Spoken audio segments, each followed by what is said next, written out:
And we will close out the NFL's 2023 season-ending grades with the AFC and NFC South. And yes, Houston, do you have a question? Yeah, could you compare us all to horror movies like you did with the AFCs? Sure, why not? Oh, this is going to be bad, isn't it? That's very astute of you, Carolina. Obviously, I'm giving you an F, and as far as comparing you to a horror movie goes, I'd have to go with Halloween Ends, because that movie is the one thing in this world that makes less sense than anything you've done in recent history. I guess on the bright side, at least something exists that makes less sense than we do. And honestly, I'd have to say even that's debatable. On to Jacksonville. I know people want to give you a hard time, but most of your losses came against playoff teams, so I'm going to give you a C+, and if I could compare you to a horror movie, it would have to be the Wrong Turn franchise, because while those movies were pretty good, they're not nearly as good as you'd expect them to be, much like your quarterback. That's actually pretty hurtful. On to Indianapolis. You still managed 9 wins despite losing your starting quarterback, but I'm giving you a C-, and if I can compare you to a horror movie franchise, it would have to be Scream, because I'm sure that's what your entire fan base wanted to do when they watched your season end on a 4th-and-1 incomplete pass to Tyler Goodson on an afternoon when Jonathan Taylor was averaging 6.3 yards per carry. Even I have to admit, that was a bit of a head scratcher. Moving right along to the Tennessee Titans, the creator appreciates you beating the Miami Dolphins the way you did, but despite that, your season was just kind of blah. I'm giving you a D+, and if I can compare you to a horror movie, it would have to be the Blair Witch Project. Because honestly, the camera work in that film made me as nauseated as your on-field performance did at times. I could also compare you to Cloverfield, and the same thing would apply. On to Houston. Could we be the Texas Chainsaw Massacre? No, and I'll explain why in a moment. I'm giving you an A+, obviously, because no one expected much out of you this season, especially me, but you became a masterpiece that seems to be getting better with time. I will compare you to John Carpenter's 1978 Halloween film, which personally I prefer over Chainsaw. Oh, and take note, Carolina, both those films are light years ahead of that sorry excuse for a film I compared you to at the beginning of the episode. I mean, that movie was so bad, if it could play football, you might actually have a shot at beating it,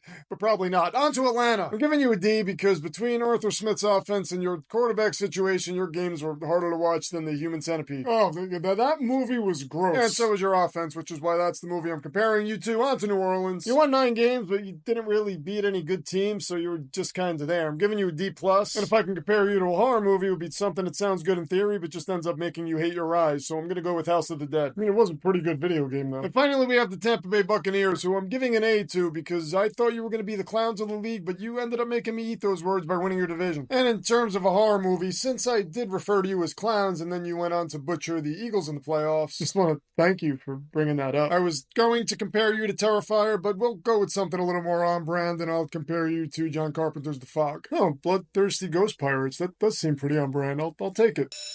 Okay, that's class. Carolina, if you wouldn't mind holding up for a second, I just want to address what I said about you earlier. You know, I shouldn't have compared you to Halloween Ends. That wasn't fair. But thank you. You know, it really means a lot that you would say that. I mean, it wasn't fair to Halloween Ends. You have been far worse than any bad horror movie. May God have mercy on your fans. Okay, could somebody go down there and tell him I'm doing my best to have mercy on them, but David Tepper is not making it easy.